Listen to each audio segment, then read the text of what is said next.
Hello everyone. आज हम एक बड़े ही ज्वलन मुद्दे पे बात करने जा रहे हैं, caste and income reservation in India.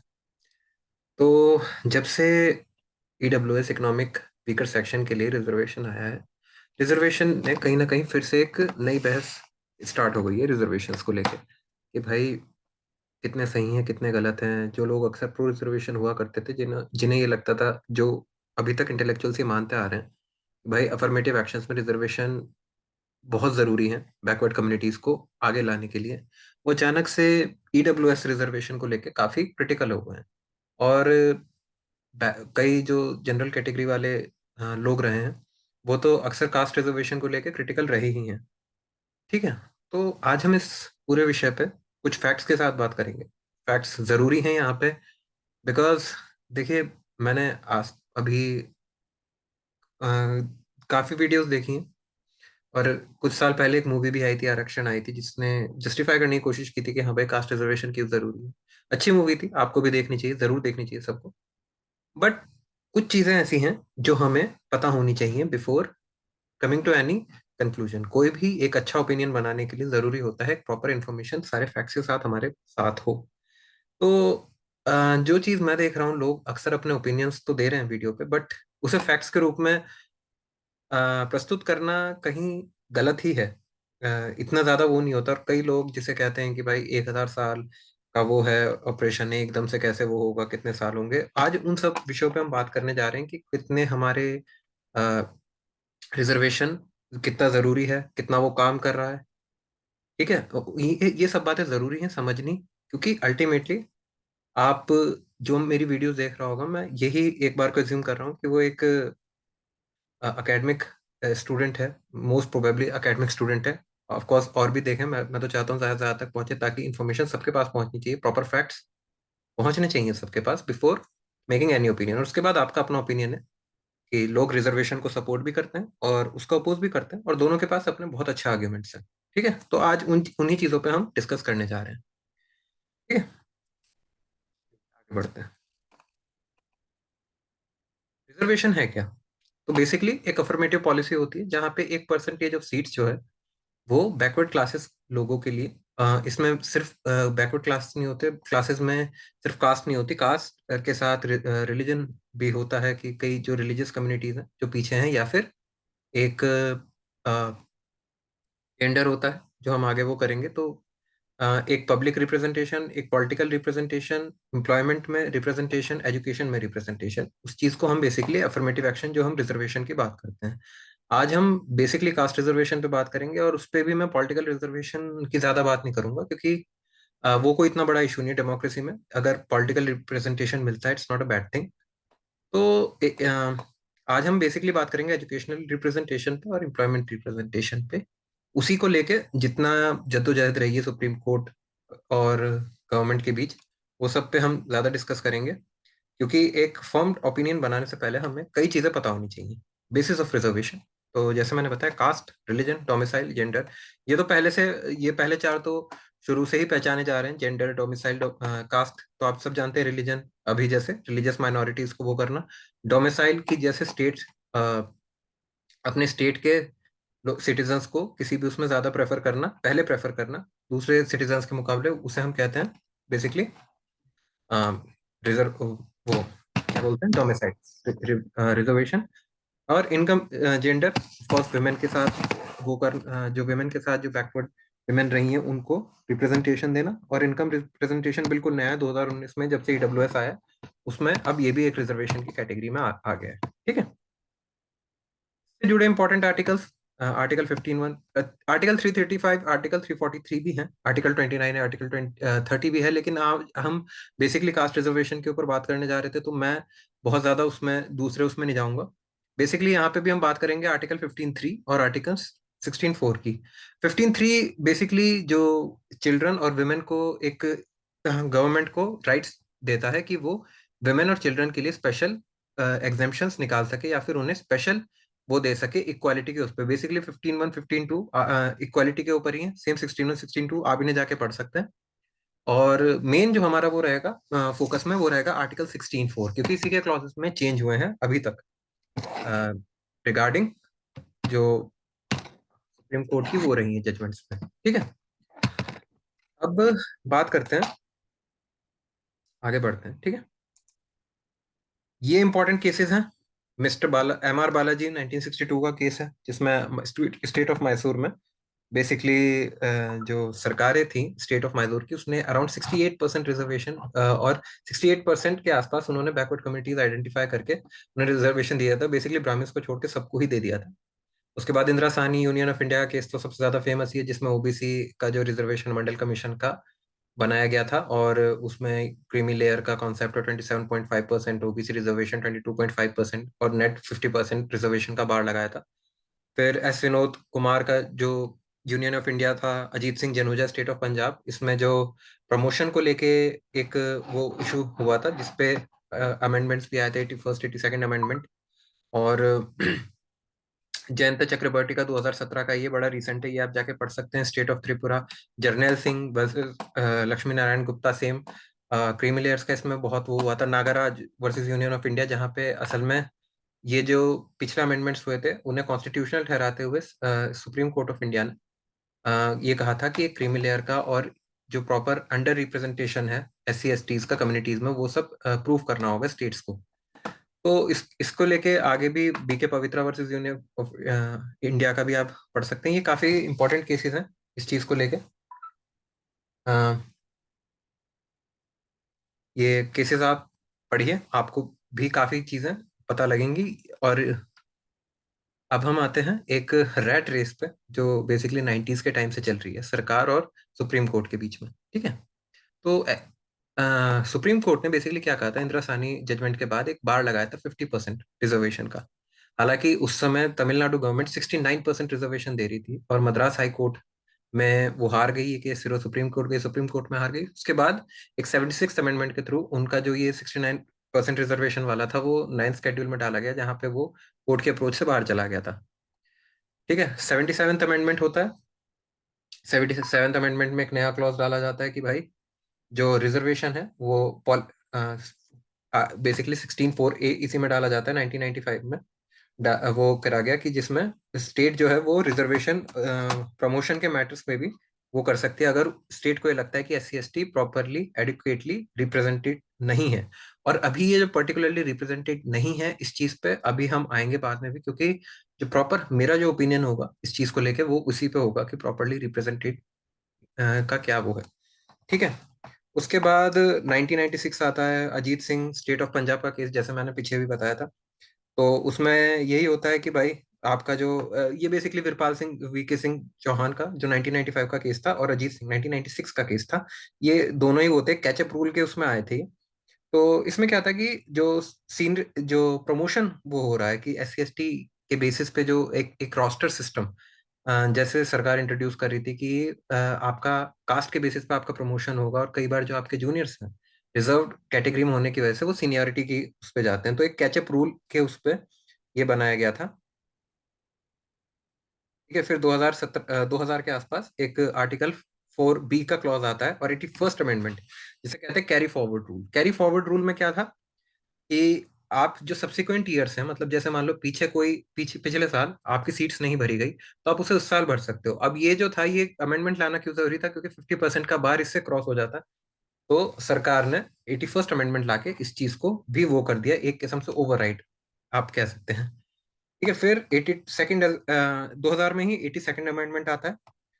Article 335 के उसमें प्रोविजन में ही वो आता है कि जो पोस्ट है एडमिनिस्ट्रेटिव एफिशिएंसी को लेके, जैसे पहले सुप्रीम कोर्ट ऑफ इंडिया ने ये अजीत सिंह के केस में और आपके वीके सिंह के ये वीके सिंह के केस में जो कहा था कि हाँ भाई मेरिट जो है वो कॉम्प्रोमाइज नहीं होनी चाहिए, तो उसको लेके विनोद कुमार का ये जो केस था, इसमें अल्टीमेटली गवर्नमेंट 82nd अमेंडमेंट लाती है कि इसमें भी स्टेट जो है वो बेसिकली प्रमोशन के लिए जो मेरिट थी, जो रिक्वायरमेंट थी, उसको रिलैक्स कर सकती है S C S Ts reservation के लिए, अगर उन्हें ये लगता है कि जो उन्हें पर्टिकुलर एडिक्वेट रिप्रेजेंटेशन नहीं मिल रहा है। ठीक है, फिर 85th अमेंडमेंट आता है, वो जो कॉन्सिक्वेंशियल सीनियरिटी को लेके जो अभी हम पीछे बात कर रहे थे, उसी चीज को लेके कैचअप रूल की जो जैसे 1995 96 में बात हुई थी कि पार्लियामेंट उस बेसिकली उस कैचअप रूल को नेगेट करते हुए 85th अमेंडमेंट इंट्रोड्यूस करता है। 16(4)(a) क्लॉज में ही ये अमेंडमेंट होता है, और ये जो है प्रिंसिपल ऑफ कॉन्स्टिट्यूशनल सीनियरिटी का वो हो जाता है। ठीक है। फिर 2006 में नागराज का जो केस होता है, उसी में जो है, इसमें नागराज वाले केस में बेसिकली सुप्रीम कोर्ट ये जितने भी अमेंडमेंट्स हुए इन्हें कॉन्स्टिट्यूशनल ठहरा के ये जरूर कहती है कि जो स्टेट्स हैं, जो भी गवर्नमेंट इन्हें किसी को भी बैकवर्ड क्लास को देगी, उनको एक एक क्रीमी लेयर का एक कॉन्सेप्ट आया, वो सॉरी, इनका एडिक्वेट की रिप्रेजेंटेशन नहीं है, इसे प्रूव करना होगा। ठीक है। अब बात आती है कि प्रॉब्लम क्या है रिजर्वेशन में। ठीक है।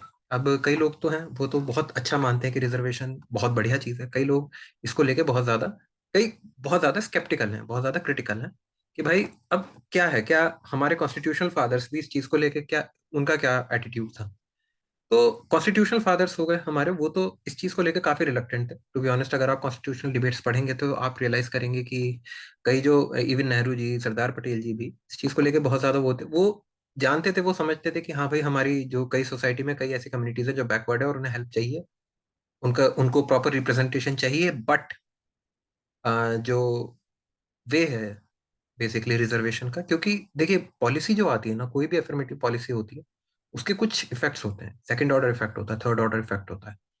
उसको ध्यान में रख के चीजों को करना, उसका जब हम सोचते हैं, अब जैसे मान लीजिए उस समय जो हमारे कॉन्स्टिट्यूशन फादर्स थे, वो ये चाहते थे कि जितनी जल्दी हम इस इक्वालिटी को अचीव करें और जितनी जल्दी हम इसे खत्म कर पाए उतना बढ़िया है। बट अगर ओबीसी, जैसे मैंने आपको MR Balaji state of Mysore का केस बताया, या फिर मंडल कमीशन का बताया, उसमें आप एक बात महसूस करेंगे कि भाई इतना ज्यादा आज की गवर्नमेंट्स में कोई इस चीज को लेके नहीं है कि कोई इक्वालिटी है, कोई क्वालिटी अचीवमेंट को लेके ज्यादा वो नहीं है, बट रादर एक वोट बैंक पॉलिटिक्स की तरह रिजर्वेशन को इस्तेमाल किया जा रहा है। मंडल कमीशन जो है, मंडल कमीशन ने अराउंड 3500 बैकवर्ड कास्ट जो थी वो आइडेंटिफाई करी थी, 3500। ठीक है। और इसमें कमाल की बात यह है, जो इंदिरा साहनी का ही केस था, उसमें एक जस्टिस कुलदीप सिंह थे, उन्होंने कहा था कि जो मंडल कमीशन ने अराउंड 0.06% ऑफ टोटल विलेजेस का ही सर्वे किया है, और the entire exercise was clerical and drawing room exercise. ठीक है। अब ये बातें क्यों बताना जरूरी है? अब जैसे एक एक शायद मैंने, बड़े काफी अच्छे यूट्यूबर हैं, काफी बड़े यूट्यूबर हैं, उन्होंने कहा था कि कोई भी कास्ट सर्टिफिकेट जो होता है, कोई भी बड़ी कास्ट वाला अपनी अपने आप को छोटी कास्ट में दिखाना नहीं चाहता। उन्होंने शायद ईडब्ल्यूएस के अगेंस्ट में ये बात बोली थी कि ईडब्ल्यू लोग इनकम अपनी कम दिखा सकते हैं, कास्ट अपनी नीचे नहीं दिखा सकते। तो उन्हीं के लिए जरूरी ये है कि वो MR Balaji versus state of Mysore का भी केस पढ़ें, क्योंकि जहाँ पे ब्राह्मण्स को छोड़ के असल में सबको ही बैकवर्ड कास्ट बता दिया गया था, just for the sake of reservation benefits. और फिर आ जाता है, बहुत फेमस है 2007 का ही चोपड़ा कमेटी के बाद जब गुज्जर और मीना का कॉन्फ्लिक्ट स्टार्ट हुआ था। इसमें तो इवन पुलिस भी बुलानी पड़ गई थी, अगर लोगों को शायद इस टाइम पे ध्यान ना, 2006 या 7 की बात है ये। तो इसमें भी क्या हुआ था कि गुज्जर जो थे वो चाहते थे कि उनका जो कास्ट है वो एसटी में गिना जाए, ये गुज्जर्स। ठीक है। जाट्स भी ये ट्राई कर रहे हैं कि उनकी कास्ट जो है वो बैकवर्ड उसमें गिनी जाए। तो बेसिकली प्रॉब्लम क्या है रिजर्वेशन के साथ कि जो इसका विजन है कि बैकवर्ड क्लासेस को आगे लाना है, बेसिकली अब ये एक पॉलिटिकल स्ट्रेंथ का कि हाँ भाई, जो भी कम्युनिटी ज्यादा पॉलिटिकली पावरफुल होगी वो अपने आप को उस बैकवर्ड कास्ट में ला सकती है। और यही जो है 3500 बैकवर्ड कास्ट, अभी हमने मंडल कमीशन को लेकर बात करी, और जैसे जस्टिस कुलदीप सिंह ने एक बात कही थी कि 0.06% ही सर्वे हुआ है, तो इससे आपको काफी कुछ आइडिया हो गया होगा कि बेसिकली जो गवर्नमेंट्स रही हैं, कोई भी गवर्नमेंट रही हो, उन्होंने रिजर्वेशन को अपने पॉलिटिकल बेनिफिट्स के लिए ज्यादा यूज किया है as compare to social benefits. तो इसी चीज को लेके जो मैंने पहले बताया कि कॉन्स्टिट्यूशनल फादर सिलेक्टेड क्यों थे, क्योंकि उन्हें ये बात है ना, बहुत जब भी आप कोई पॉलिसी मेकिंग करते हैं ना, उसमें एक सोशल कॉस्ट होती है, इकोनॉमिक कॉस्ट होती है, और एक पॉलिटिकल कॉस्ट होती है। किसी चीज को कब हटाना है, या आप किसी चीज को इंट्रोड्यूस कर रहे हैं, लेकिन क्या आप उसे हटा पाएंगे, अपने आप में बहुत बड़ा चैलेंज होता है, खासकर डेमोक्रेसी में। और दूसरी बात, उसका एक्सप्लॉयटेशन कितना होगा, ये भी उस समय मेजर करना बहुत मुश्किल होता है। जो कि अभी मैंने आपको ये जो एग्जांपल दिए, इससे आपको काफी कुछ आइडिया हो रहा होगा कि जैसा हम कास्ट को लेके मानते हैं, या फिर जैसे आपके आइडियाज, जितने आइडियल आइडियाज कई लोगों के रिजर्वेशन को लेकर और कास्ट को लेके हैं, वो शायद उतने नहीं है, उतना रियलिटी में ग्राउंड पे उतना भी क्या कहना चाहिए, उतना भी मोरल नहीं है ना। ठीक है। अब एक 2004 में एक सोवेल, थॉमस सोवेल की किताब आई थी, an empirical study of the मतलब affirmative actions to the world an empirical study, ठीक है, थॉमस सॉवेल की एक किताब थी, और इसमें उन्होंने इंडिया के बारे में भी बताया था कि जैसे 3 to 4% जो जिन्हें असल में 22.5% कॉन्स्टिट्यूशन में रिजर्वेशन मिला था, उनका जो अभी तक हायर एजुकेशन डिग्रीज में उनका जो प्रपोर्शन है 3 to 4% है। और अभी भी ये तो शायद 2004 की थी, बट 2019 18 19 में भी कोई बहुत ज्यादा चेंज हुआ नहीं है। Backward classes are still struggling despite of being heavy reservations. But जो लोग प्रो रिजर्वेशन आर्ग्यूमेंट देते हैं, वो बेसिकली इसी चीज को एक बेसिस भी बनाते हैं कि हमें रिजर्वेशन की इसलिए जरूरत है क्योंकि अभी इतना ही हुआ है, और अभी तो पता नहीं इतना जो स्नेल की रफ्तार से ये जो रिफॉर्म हो रहा है, ये तो अगर रिजर्वेशन ना हुआ तो बिल्कुल बंद हो जाएगा। उनका बेसिक आर्गुमेंट ये है। हालांकि अ, मेरा पर्सनल मानना ये है कि इसमें कुछ रिजर्वेशन से कोई लेना देना नहीं है, और मैं नहीं मानता कि बेसिकली रिजर्वेशन बढ़ाने से ये चीजें ठीक होंगी। क्योंकि देखिए, कोई भी चीज होती है, अगर मान लीजिए कोई चीज वर्क कर रही है, फॉर एग्जाम्पल अगर एजुकेशनल बेसिस पे मान लीजिए किसी बच्चे को आपने एस सी एस टी को या कोई भी बैकवर्ड क्लास का वो होता है स्टूडेंट, उसे रिजर्वेशन में वो दिया, अगर वो वर्क कर रहा होता तो आपको एम्प्लॉयमेंट में ना देना पड़ता रिजर्वेशन। और जैसे हमने पीछे बात करी कि एम्प्लॉयमेंट छोड़ो, एंट्रेंस छोड़ो, प्रमोशन तक में रिजर्वेशन की आवश्यकता पड़ रही है, तो यू हैव टू सी कि there there is a consequence, there is a cost of merit जो रिजर्वेशन के साथ आ रही है। और कहीं ना कहीं जिनको टारगेट बनाया जा रहा है, जिन कम्युनिटी के लिए ये बनाया जा रहा है, उन्हें भी कोई बहुत अच्छा इसमें फायदा नहीं हो रहा है। तो क्या रिजर्वेशन कम है? क्योंकि रिजर्वेशन तो लगातार सरकारें, मैंने जैसे बताया, प्रमोशन में बढ़ा रही है, एम्प्लॉयमेंट में बढ़ा रही है, और एजुकेशनल इंस्टीट्यूट में बढ़ा रही है, बट फर्क क्यों नहीं पड़ रहा है? इसको थोड़ा समझना जरूरी है, क्योंकि there is a gap in the policy जो हम नहीं समझ पा रहे हैं, उसकी हम जैसे बात आगे करते हैं। तो पहली बात ये भाई देखो, कोई भी आर्ग्यूमेंट होता है उसमें एक मैंने जनरल फैलिसी ये देखी है कि लोग जस्ट बिकॉज के कोई इंसान आगे में मान लीजिए रिजर्वेशन को लेकर स्केप्टिकल होता है, तो उसे अचानक से ही बिल्कुल ही एक इमोरल घोषित करने की कोशिश की जाती है कि भाई देखो, ये इससे ज्यादा इमोरल इंसान कोई नहीं है। हालांकि हमें अगर मान लीजिए कोई भी एकेडमिक स्टूडेंट होता है, उसे इस चीज से बचना चाहिए और कोशिश ये करनी चाहिए कि अपने आर्ग्यूमेंट्स को लॉजिकल रखे। ठीक है। अब देखो, जब कोई चीज ना, कोई भी अगर आप सरकारों का एक एटीट्यूड देखोगे, मान लीजिए मंडल कमीशन 1931 के सेंसस के बाद ये एक पॉपुलेशन एस्टिमेट करता है कि इतने लोग बैकवर्ड हैं, लेकिन सरकारें, जो कोई भी सरकार हो, वो कास्ट सेंसस करना नहीं चाहती। ठीक है, आप उसके आधार पे रिजर्वेशन देना चाहते हो, लेकिन उस सेंसस को करना नहीं चाहते हो। तो ये जो है, ये कहीं ना कहीं प्रॉब्लम क्रिएट करता है। और कोई भी आदमी जो पॉलिसी एफिशिएंसी को लेकर बात करता है, वो आपसे सवाल तो पूछेगा जब वो उस लेवल का। आप पहली बात तो ये सोचिए, मान लीजिए मैं कोई पॉलिसी बना रहा हूँ, तो पहली बात मेरे दिमाग में एक टारगेट होना चाहिए कि कितने सालों में एटलीस्ट कितने ऐसे लोग हैं, कितने जिन कम्युनिटीज को मैं टारगेट कर रहा हूँ, उनका रिप्रेजेंटेशन कितना हो जाना चाहिए, या उनका जो लिटरेसी लेवल है वो कितना हो जाना चाहिए। ये सब एक टारगेट होता है। अगर मान लीजिए मेरे दिमाग में रिफॉर्म एजेंडा है, तो मेरे दिमाग में ये पैरामीटर्स होने चाहिए, और पैरामीटर्स का भी डायनेमिक वो होना जरूरी है। देखिए, जैसे अभी मैं हमने थर्ड पॉइंट पे यहाँ पे मैंने लिखा है, public employment before 1991 used to be a major contributor of employment. अभी मैं जितने आर्टिकल पढ़ता हूँ जो बेसिकली प्रो रिजर्वेशन है, जो प्रो कास्ट रिजर्वेशन है, टू बी मोर स्पेसिफिक, वो अक्सर यही बात कहते हैं कि पब्लिक एम्प्लॉयमेंट में आज भी बहुत ज्यादा रिप्रेजेंटेशन नहीं है। ठीक है, मैं मानता हूँ हो सकता है, और बड़ा ही सीरियस इशू है, लेकिन मुझे एक बात बताइए कि पब्लिक एम्प्लॉयमेंट पहले के समय में वेलफेयर, आज पब्लिक एम्प्लॉयमेंट वेलफेयर का बहुत अच्छा पैरामीटर नहीं है। हाँ, 91 से पहले हुआ करता था, जब स्टेट कंट्रोल इकोनॉमी थी, उस समय कहीं ना कहीं पब्लिक एम्प्लॉयमेंट एक मेजर कंट्रीब्यूटर होता था एम्प्लॉयमेंट का, तो उस वो एक क्लोज प्रॉक्सी हुआ करता था किसी भी कम्युनिटी की वेलफेयर का। हालांकि कंप्लीटली नहीं कह सकते, क्योंकि कई कई जो कम्युनिटीज होती हैं, उन्हें सरकारी जॉब्स में कोई इंटरेस्ट नहीं होता, बट स्टिल ठीक उस समय एक प्रॉक्सी वेरिएबल पैरामीटर फिर भी माना जा सकता था। लेकिन 91 के बाद जैसे प्राइवेट जो सेक्टर है वो एम्प्लॉयमेंट ज्यादा दे रहा है as compare to public employment, तो कहीं ना कहीं आज चीजें बदल गई हैं। इसी वजह से हमें पॉलिसी एफिशिएंसी के लिए नए पैरामीटर्स चाहिए होंगे, जो कि किसी भी कम्युनिटी की बैकवर्डनेस को या फिर उनकी इम्प्रूवमेंट्स को वो कर सके, मेजर कर सके। वो बहुत ज्यादा जरूरी है, तभी हमें पता लगेगा कि हम ठीक जा रहे हैं या नहीं जा रहे हैं। अब एक 2019 में सरकार ईडब्ल्यूएस लाती इकोनॉमिक वीकर सेक्शन के लिए एक नया रिजर्वेशन लेके आती है। हालांकि ये भी एक मार्क्स रिलैक्सेशन होता है, बट इसमें एक जो प्रॉब्लम अभी जो लोग, जैसे मैंने अभी आपको वीडियो के स्टार्ट में ही बताया था कि प्रो रिजर्वेशन कई लोग रहे, कास्ट रिजर्वेशन रहे, लेकिन वो इकोनॉमिक रिजर्वेशन को लेकर बहुत क्रिटिकल। अब देखिए क्या होता है, उनका ये मानना है, उनका ये आर्ग्यूमेंट है कि भाई 8 लाख जो आदमी एनुअली कमा रहा है, वो आदमी इकोनॉमिक वीकर सेक्शन में कैसे हो सकता है।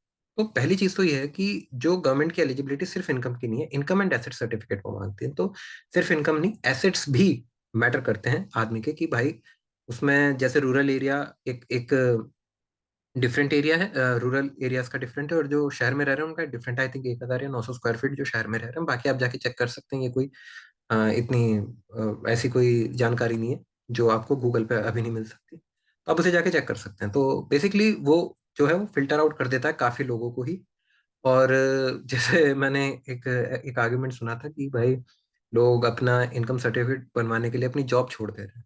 भाई देखो, अगर लोग ऐसा कर रहे हैं तो बड़े बेवकूफ हैं, क्योंकि एसेट्स भी मैटर करते हैं। अब मुझे तो नहीं लगता कि कोई आदमी अपने बच्चे के 5 नंबर बचाने के चक्कर में अपना घर बार बेच देगा जस्ट बिकॉज उसे गरीब दिखना और अपने बच्चे को उसे किसी आईआईटी में देना है। तो ठीक है, तो ऐसी ऐसी बातों से थोड़ा सा, इस किस्म के आर्ग्यूमेंट से थोड़ा सा बच के रहें। और प्रॉब्लम कहाँ है, बेसिकली ईडब्ल्यूएस कोई परफेक्ट सोल्यूशन नहीं है प्रॉब्लम का। स्टिल प्रॉब्लम कहाँ पे आती है, बिकॉज देखो आपने किसी रिजर्वेशन को इकोनॉमिक बेसिस पे डाला है, ठीक है, उसमें अभी भी कई लोग, कई जो बच्चे हैं जो ईडब्ल्यूएस में हैं, उन्हें कोई इकोनॉमिक कंसेशन नहीं मिल रहा है। देखो जो मेन चीज है ना, कोई भी आदमी जो मिडिल क्लास में रहता है ना, उस आपको ना एक बात समझनी पड़ेगी। गांव में रहने वाले आदमी की दिक्कतें और शहर में रहने वाले आदमी की दिक्कतें बहुत अलग होती हैं। हो सकता है एक गांव में कोई बहुत अपर कास्ट वो हो, जिसके पास बहुत ज्यादा जमीनें हो, वो ठीक है, वो हो सकता है। I am not denying the fact कि हाँ भाई ऐसे लोग होते हैं, ऑफ कोर्स गांव में भी आजकल आज भी जातिवाद काफी ज्यादा है। लेकिन शहर में रहने वाला आदमी जस्ट बिकॉज कि वो किसी गांव के ठाकुर के साथ या फिर किसी बड़े जमींदार के साथ अपनी जाति शेयर करता है, इसका मतलब ये नहीं होता कि वो बहुत अमीर है, जस्ट बिकॉज कि दोनों एक कास्ट से आते हैं। शहर में रहने वालों की दिक्कतें अलग हैं, ठीक है। शहर में रहने वालों के लिए किसी भी जाति से ज्यादा जो बिगेस्ट डिस्क्रिमिनेशन होता है वो फाइनेंशियल बेसिस पे ही होता है। जो उनकी मेन इश्यूज होते हैं वो फाइनेंशियल होते हैं। अगर आप शहर में जाएंगे ना, देखिए जो शहर के लोग होते हैं बेसिकली उनका एक इशू ये रहता है कि अब जैसे ये 8 लाख का, मैं आपको बताता हूँ, 8 लाख जो है मंथली इनकम होती है 65,000 की। अगर उस आदमी के पास अपने एसेट्स नहीं है, जैसे जैसे सरकार वो एलिजिबिलिटी के लिए एसेट्स भी देखती है, अगर उसके पास प्रॉपर एसेट जैसे लैंड नहीं है, मान लीजिए वो रेंट पे रह रहा है, तो किसी बड़े शहर में 65,000 में 25 से 30 हजार तक का उसका रहने रहने का ही हो जाता है। रहने खाने में ही 30-35 हजार निकल सकते हैं उसके, अगर वो फैमिली के साथ रह रहे हैं। तो अगर वो फैमिली के साथ रह रहा है, उसके बाद एजुकेशन की बात आती है। अब देखो भाई, सबसे बड़ा जो प्रॉब्लम है एजुकेशन को लेके वही है जो अभी तक हम पीछे देख रहे हैं ना, कि क्यों बैकवर्ड क्लासेस जिनके लिए स्पेशली रिजर्वेशन डिजाइन किया गया है, वही क्यों नहीं उस बात उसका इतना ज्यादा फायदा ले पा रहे हैं। उसका मेन रीजन ही है क्वालिटी एजुकेशन। ठीक है, जब हम एक वेलफेयर स्टेट के रूप में अपने आप को हमने आइडेंटिफाई किया, India after independence welfare state के रूप में अपने आप को आइडेंटिफाई करता है। लेकिन कहीं ना कहीं नवोदय एक अच्छा ट्राई था, नो डाउट, लेकिन उसके बाद एक बड़ी ही विचित्र रूप से हम देखते हैं कि क्वालिटी एजुकेशन जो है बहुत बुरी तरह डिक्रीज करी है। ठीक है, और सरकारी स्कूल एक प्रॉपर एजुकेशन जो जरूरी है जॉब्स के लिए भी, और ऑफ कोर्स एक टोटल आदमी के एक मानसिक उसके लिए भी, वो उस लेवल की एजुकेशन नहीं प्रोवाइड कर पा रहा है। और यही चीज है जो मिडिल क्लास जो आदमी है, जो बाहर जो खासकर शहर में रहता है, उसके लिए सबसे बड़ा प्रॉब्लम ये हो जाता है कि भाई वो एजुकेशन को लेके, या फिर उसे प्राइवेट स्कूल्स में जाना पड़ता है। प्राइवेट स्कूल्स फिर अननेसेसरी फीस, सब जानते हैं, ये कोई ऐसी छुपी हुई बात नहीं कि प्राइवेट स्कूल्स बहुत ज्यादा फीस लेते हैं। ठीक है, उसके बाद अगर मान लीजिए आप स्टेम में जाना चाहते हैं, तो वो एक अलग प्रॉब्लम है। स्टेम मतलब साइंस, मैथ्स, बायोलॉजी और इंजीनियरिंग। इसकी तैयारी के लिए आप भी जानते हैं कि भाई कोचिंग्स लेना और फिर उसके बाद किताबें लेना, और सौ खर्चे हैं। ठीक है, आदमी का अच्छी खासी कमाई चली जाती है। अगर वो मेडिकल की अपने बच्चों को तैयारी कराना चाहता है तो भाई फिर तो हाथ जोड़ लो, अगर उसका सरकारी स्कूल में कॉलेजेस में नहीं होता। और यही बात होती है कि देखिए जो जनरल कैटेगरी में है, जो इस लेवल की प्रॉब्लम्स को झेल रहा है ना, उसके लिए देखो, जब जनरल कैटेगरी वालों को कोई रिजर्वेशन, मतलब मान लीजिए उनके लिए सीट्स कम बचती हैं कुछ भी है, या उनका जो क्राइटेरिया होता है वो हाई चला जाता है, उससे ना सबसे बड़ा प्रॉब्लम क्या होता है कि मान लीजिए मैं ही हूँ, मैं जनरल कैटेगरी में हूँ और मैंने इंजीनियरिंग की तैयारी करी, तो मैं क्या मेक श्योर करना चाहूंगा कि भाई मेरा साल खराब हो, और साल खराब ना हो, तो उसके लिए मैं क्या करूंगा कि मैं ज्यादा से ज्यादा कॉलेजेस में अप्लाई करूंगा। कॉलेजेस में अप्लाई करने में फॉर्म्स में ही फीस भर जाती है। कई जो बड़े कॉलेजेस होते हैं वो 2-2 हजार फीस लेते हैं। और कमाल की बात यह है कि ईडब्ल्यूएस में वो चीजें अभी तक वो नहीं है, क्योंकि ईडब्ल्यूएस में कई, मैंने अपने कई दोस्तों से पूछा कि जिन्होंने पीएचडी वगैरह के लिए अप्लाई करा, उन्हें कोई कंसेशन नहीं मिला। 2-2 हजार के वो फॉर्म भर रहे हैं, फिर वो जाके इंटरव्यू दो, स्क्रीनिंग दो। ठीक है, अगर तुम 7 से 8 जगह पे भी अप्लाई करते हो ना, तो भाई सही मायने में 15-20 हजार रुपये कहीं नहीं गए, कहाँ लुट गए पता नहीं लगता, और कोई सर्टेनिटी नहीं है कि आपका पक्का हो ही जाएगा। तो ये तो ऐसी मनी है जो पता नहीं आएगी या नहीं आएगी, काम किसी को नहीं पता। उसके बाद तो भाई जो कॉलेज फीस है उसमें कोई कंसेशन नहीं है। तो ये सब बातें ईडब्ल्यूएस में ज्यादा है। More than marks relaxation, financial relaxation ज्यादा बड़ी नीड है ईडब्ल्यूएस की, जो मैंने अभी तक कहीं सरकार के उसमें ऑब्जर्व नहीं किया है। इस वजह से मैं इसे एक क्या कहूंगा कि बेसिकली वोट बैंक की एक नई वो है। मुझे मुझे पर्सनली यही लगता है। मैं ये नहीं कहता कि मैं ही दुनिया का सबसे समझदार आदमी हूं, ये मेरा बेसिक ओपिनियन है। मेरा ओपिनियन है, इसे ओपिनियन की तरह ही लेना, इसे कोई फैक्ट की तरह मत लेना। अब इसका वे आउट क्या है? तो भाई देखो, मैं, मेरा जो मानना है, मेरा पर्सनली मानना ये है, अगर एक कमजोर बच्चा है ना, ठीक है, अगर मान लीजिए कोई कमजोर है, जो न्यूट्रिशन उसे खाने से प्रॉपर नहीं मिल पा रहा है, तो उसे क्या कहा जाता है? अक्सर डॉक्टर उसे कहते हैं कि भाई तुम सप्लीमेंट लो। ठीक है, जैसे प्रोटीन पाउडर आपने सुने होंगे। ये कई लोगों को कहा जाता है, ये मेडिकल उसमें भी कई बच्चों तक को एडवाइस किया जाता है। तो लेकिन उसमें क्या होता है ना, कि डाइट जो होती है, असली काम डाइट ही करती है, जो बाकी चीजें रह जाती हैं उसका काम सप्लीमेंट करता है। रिजर्वेशन भी हमारी इकोनॉमिक हेल्थ में सप्लीमेंट की तरह है। ठीक है, अगर पब्लिक एजुकेशन बढ़िया हुई, क्वालिटी एजुकेशन हुई, जो एक्सेसिबल हुई सारे लोगों को, देखो आपको इतने सारे रिजर्वेशन निकालने की बजाय, अगर आप शुरुआत से ही 70-80 के दशक से इस चीज पे ध्यान देते कि भाई हमें गवर्नमेंट स्कूल की जो एजुकेशन है बिल्कुल हाई क्वालिटी करनी है। अब आपने आईआईटीज बनाए, एनआईटीज बनाए, बहुत अच्छी बात है। ये वैसे मैं हायर एजुकेशन की बात कर रहा हूँ, बट इस किस्म की स्टेट गवर्नमेंट कॉलेजेस हो गए या कोई भी हो गया, उस किस्म की क्वालिटी हर जगह पे जानी चाहिए। हमने एक बड़ा इंस्टीट्यूट बनाया तो हमारा ध्यान इस चीज पे होना चाहिए कि भाई वो उस स्पिल ओवर इफेक्ट के थ्रू, चाहे कैसे भी, हर एजुकेशनल इंस्टीट्यूट में आपको उसी लेवल की क्वालिटी एजुकेशन मिले, ताकि एक्सेसिबल हो मेजर पॉपुलेशन को। यही चीज स्कूल में, प्राइमरी स्कूल में भी लागू होती है। अगर प्राइमरी एजुकेशन हम ठीक करें अपनी, अगर हम प्राइमरी एजुकेशन को क्वालिटी वाइज करें, उसे एक्सेसिबल बनाएं लोगों तक, तो कहीं ना कहीं हमारी जो नीड है ना रिजर्वेशन की, अपने आप कम होगी। क्योंकि हम गवर्नमेंट स्कूल्स पे इतना वो नहीं करते हैं। देखिए, कोई भी आदमी, हर आदमी प्राइवेट स्कूल्स को अफोर्ड नहीं कर सकता है, चाहे वो बैकवर्ड कम्युनिटी से हो, चाहे कोई भी हो। आप बैकवर्ड कम्युनिटी के लिए कोई स्कूल वो खोल सकते हैं, लेकिन भाई एक बात बताओ, अगर आप प्राइमरी एजुकेशन ही ढंग से नहीं दोगे, सेकेंडरी एजुकेशन ढंग से नहीं दोगे, तो वो चीज आपको हायर एजुकेशन में कहाँ पे मिलेगी? ये बात सोचने की है। यही बात होती है कि कई लोग जो कहते हैं ना कि रिजर्वेशन बढ़ा दो, भाई रिजर्वेशन बढ़ाने से इतना बढ़ा दिया, क्या कुछ हो रहा है? कोशिश ये रखो कि उसे फाउंडेशनल, अगर आपका फाउंडेशन वीक हुआ, तो कितनी भी रिजर्वेशन आप आगे बढ़ाओ, उसका कोई फायदा आपको नहीं दिखना है। दिक्कत क्या है कि ये जो पॉलिसी होती है ना एजुकेशन की, ये आपको एक जनरेशन बाद देती है। एक जनरेशन बाद आपको रिजल्ट मिलने शुरू होते हैं। तो ये कोई मास अपील वाली पॉलिसी है नहीं, डेमोक्रेटिक उसमें ये कोई बहुत ज्यादा मास अपील नहीं करती। इस वजह से इस पॉलिसी पे इतना ज्यादा ध्यान भी नहीं दिया जाता। और जरूरी यही है कि लोग ये समझें कि जब तक गवर्नमेंट स्कूल्स क्वालिटी वाइज अपने आप को बेहतर नहीं करेंगे, तब तक हमारी जो नीड ऑफ रिजर्वेशन है लगातार बढ़ती चली जाएगी।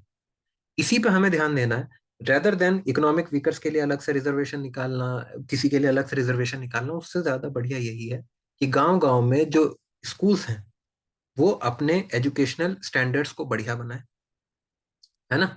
जितनी हम टॉप क्वालिटी एजुकेशन नीचे तक पहुंचा पाएंगे, जितनी बढ़िया हो पाएगी, उतना ही हमें कम वो पड़ेगी, और उतने ही बैकवर्ड क्लास के लोग जो आज एक अच्छी एजुकेशन अफोर्ड नहीं कर पा रहे हैं, economic weaker section general category में भी, जिनके लिए बहुत ज्यादा मुसीबत है एक प्राइवेट एजुकेशन को अफोर्ड करना, वो भी कहीं ना कहीं अपने आप रिलीफ में आ जाएंगे। ठीक है। दूसरा, अब एक जो बहुत, मैंने अभी तक जिस चीज को देखा है, बहुत सारे जो लोग हैं जो प्रो रिजर्वेशन, या कई कई जो लोग हैं, वो क्या कहते हैं कि भाई हमारे देश से जातिवाद जल्दी से जा नहीं सकता। देखिए, मैं इस चीज में नहीं मानता हूँ। मैं हमेशा एक बात मानता हूँ कि हम कभी ढंग से ट्राई नहीं करते। हमारा जो अप्रोच है वो बहुत बहुत पॉजिटिव नहीं है। मैं दो स्टेट्स के एग्जांपल लेना चाहता हूँ, हरियाणा और यूपी। और हरियाणा और यूपी मैंने क्यों लिया है, उसका बेसिक रीजन यही है कि भाई ये दोनों जातिवाद के मामले में बड़े ही एक कट्टर, बड़े कंजर्वेटिव स्टेट्स माने जाते हैं। लेकिन आपको ना एक चीज समझनी चाहिए, बीएसपी, बहुजन समाज पार्टी ने अपनी जो फाउंडेशन रखी थी वो दलित पार्टी के उसमें रखी थी, हार्डकोर दलित पार्टी। इनका क्या नारा हुआ करता था उस समय? तिलक तराजू और तलवार, इनको मारो जूते चाट, ये हुआ करता था, ठीक है। लेकिन 2007 में ही अपने अपने नारे को बदलते और इन्हें ब्राह्मण्स को, जो अपर कास्ट है उसको इंक्लूड करते, क्या कि हाथी नहीं गणेश है, ब्रह्मा विष्णु महेश, ठीक है। और ये बात जाननी क्यों जरूरी है, देखिए, एक पॉजिटिव अप्रोच के साथ कि ब्राह्मण्स को वो करते हैं, ब्राह्मण्स, इन्होंने 80 सीटें दी, ब्राह्मण्स जो इनके वो थे पार्टी उनको, और 46 सीटें जीती। आप ये समझिए ब्राह्मण्स का अच्छा खासा सपोर्ट बसपा को मिला था उस पर्टिकुलर समय पे। जो चीज मैं बताना चाह रहा हूँ, क्यों, देखो, जरूरी समझ, एक चीज ना जरूरी है समझना, वो ये है कि हम ये तो बोल देते हैं कि ऐसे लोग वो नहीं आएंगे कि अपर कास्ट लोअर कास्ट अपने डिफरेंसेस वो नहीं करना चाहते। मैं ये पूछना चाहता हूँ, हम भी कितना ट्राई करें?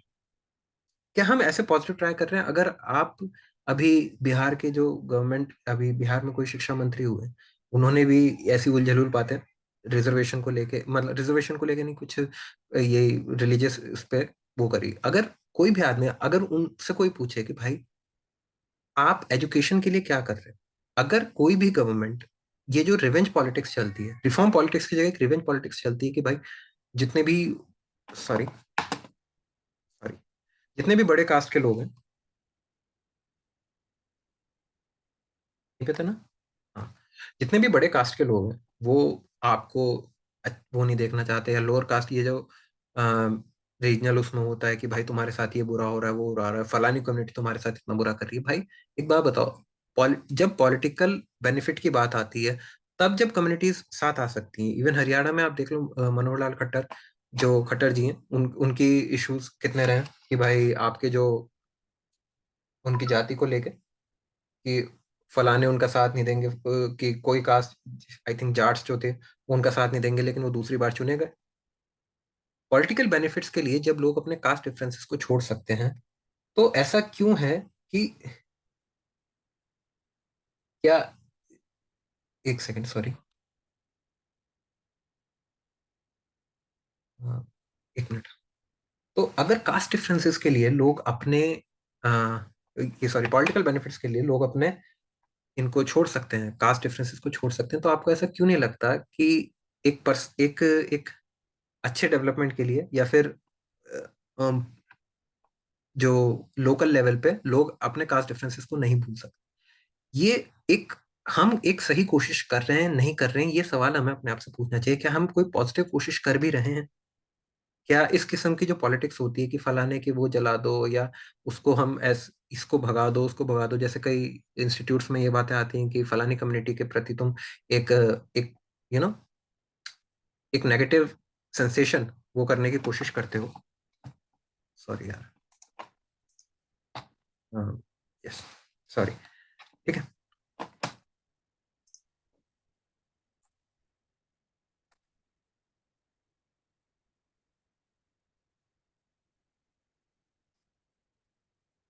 वो ठीक करना कौन करेगा इसको ठीक? क्या ये चीजें ठीक नहीं हो सकती, या फिर हम सिर्फ एक, अप पॉलिटिकल गेमिक है कि पॉलिटिकल रीजंस की वजह से हम सोसाइटीज, एक कम्युनिटीज को ठीक वो करना ही नहीं चाहते हैं?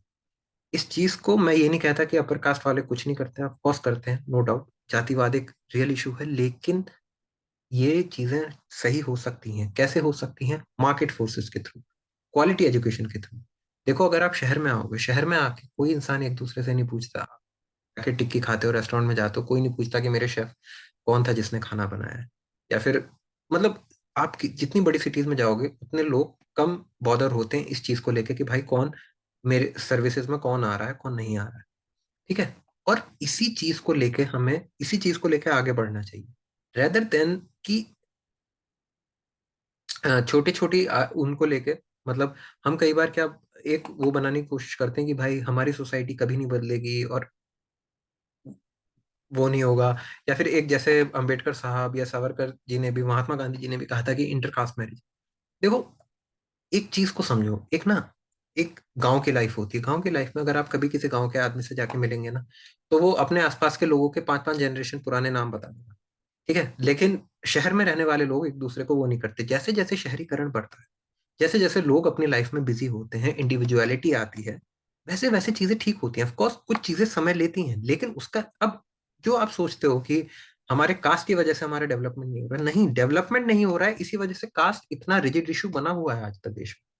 अगर हमारे देश में सही प्रकार से शहरीकरण हो, अगर लोग प्रॉपर जॉब शहरों में जाएं, अपनी जॉब्स वगैरह करेंगे, जितना ज्यादा प्रॉपर चैनल्स, प्रॉपर मार्केट छोटे से छोटे एरिया तक पहुंचेगा, गांव तक पहुंचेगा, तब आप खुद महसूस करेंगे कि भाई कास्ट धीरे धीरे अपने आप बोलेगी। कास्ट बेसिकली एक आउटकम होता है, एक जिसे कहते हैं रिसोर्स स्कैरसिटी का, जिसे कहते हैं कि विलेज में अगर कम्युनिटीज का सबसे ज्यादा इशू विलेजेस में होता है। शहर में आके लोग इंडिविजुअलिटी को, मैं ये नहीं कहता तुरंत, लेकिन एक जनरेशन 10 साल 20 साल के अंदर आप उस चीज का चेंज देख सकते हैं। 70s 80s में हम इन्हीं फाउंडेशनल बेसिक्स को नहीं पकड़ पाए। कृषि प्रधान देश है, गांव में बसता है भारत, ये वो एंड ऑल दैट थिंग। इसी वजह से प्रॉपर शहरीकरण अगर हम उस समय शुरू करते क्वालिटी एजुकेशन के साथ, कि छोटे से छोटे एरिया तक एजुकेशन जाए, मार्केट्स जाए, मार्केट फोर्सेस जाए, आप खुद महसूस करेंगे कि भाई चीजें ठीक होंगी। डेवलपमेंट जरूरी होता है, और इसी वजह से अलॉन्ग विथ रिजर्वेशन, मैं कभी नहीं कहता रिजर्वेशन अभी हटा दो या सब कर दो, बट ट्राई टू अंडरस्टैंड कि रिजर्वेशन आपका तब साथ देगा जब आप प्रॉपर जो बेसिक्स हैं डेवलपमेंट के उनके साथ रहेंगे। उनके साथ जो भी बैकवर्ड सोसाइटीज है उसमें रिजर्वेशन हेल्प कर सकता है, लेकिन अगर आप अपने बेसिक्स ही ठीक नहीं रखेंगे, अगर आप एजुकेशन पे प्रॉपर ध्यान नहीं देंगे, अगर आप मार्केट्स पे ज्यादा ध्यान नहीं देंगे, शहरीकरण पे ज्यादा ध्यान नहीं देंगे, तो ये प्रॉब्लम, ये रिजिडिटी, जो कास्ट रिजिडिटी है वो बनी रहेगी। ठीक है।